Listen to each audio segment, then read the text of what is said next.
নমস্কাৰ বন্ধুসকল, এয়া মই নতুন মোৰ জীৱনৰ প্ৰথম ইউটিউব ভিডিঅ' বনাই আছোঁ। এয়া মই আহিছোঁ বৰ্তমান উজিৰতুল ৰঙাজানলৈ। আৰু এই ৰাস্তাটো দেখিছে যে, এই ৰাস্তাটো এই বিজেপিয়ে বনাইছে। এয়া উজিৰতুল ৰঙাজান।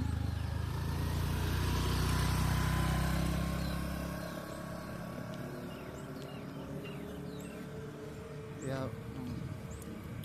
বৰ্তমান মই উপস্থিত হৈছোঁহি উজিৰতুল ৰঙাজানৰ মহাপুৰুষ জন্মস্থান।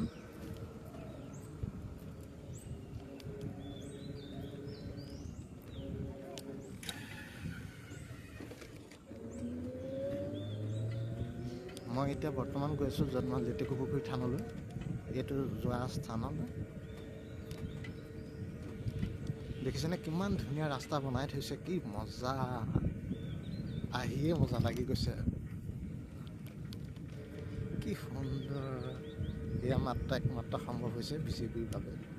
যদি বিজেপি চৰকাৰ নাথাকিলেহেঁতেন এনেকুৱা ৰাস্তাত চাগে মইতো আহিবই নোৱাৰিলোহেঁতেন। কি ধুনীয়া ৰাস্তা চাওকচোন, একদম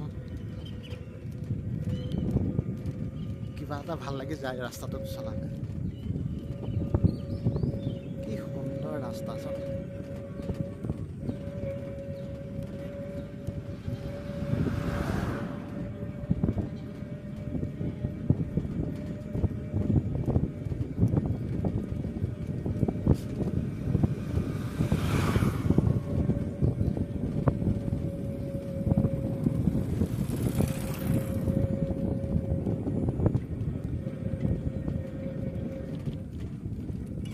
মোৰ বেক চাইডটো মই দেখাইছোঁ।